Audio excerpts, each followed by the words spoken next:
Hey, what's up mga kaballers? Maligayang pagbabalik sa aking channel. Halina't pag-usapan natin ang balitang Chris Paul may problema kaagad sa Warriors at ang balitang bad news sa kupunan ng LA Lakers. Tara na't pag-usapan natin yan dito sa Basketball Hotshots.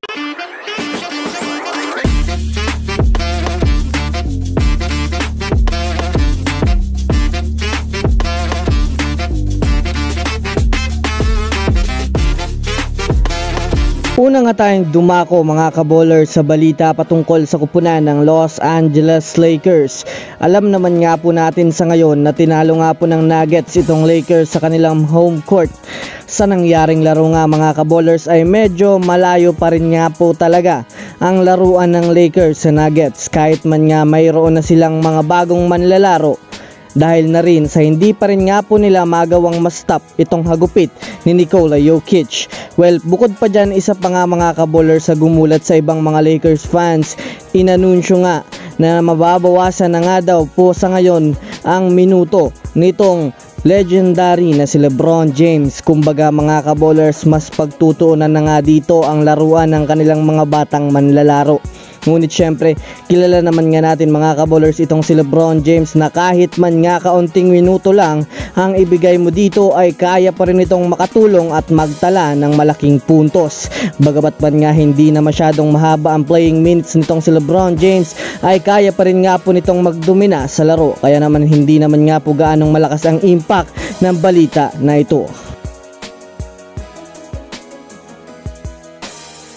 Dumako naman tayo sa ngayon sa kupunan nitong Golden State Warriors sa naging unang laro nga mga kaballers ng Warriors ngayon sa regular season ay masasabi natin na hindi nila nagawang manalo sa kupunan ng Phoenix Suns. Kaya naman sa ngayon marami nga ang usap-usapan sa Warriors na mukhang may problema nga daw sila sa lineup.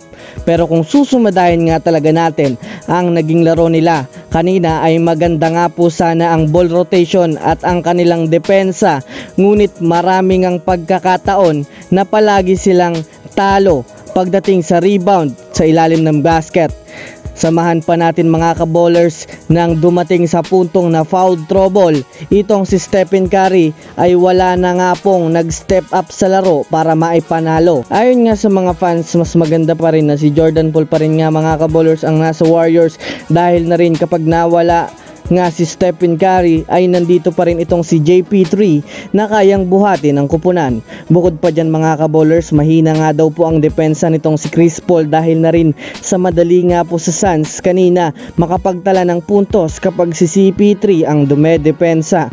Ngunit syempre kung tutuusin nga mga kaballers, wala pa naman nga pong kasiguraduhan kung palpak nga talaga ang lineup ng Warriors ngayon. Sadyang nagkataon lang na medyo may kaunting malas ang naging opensa nila kanina.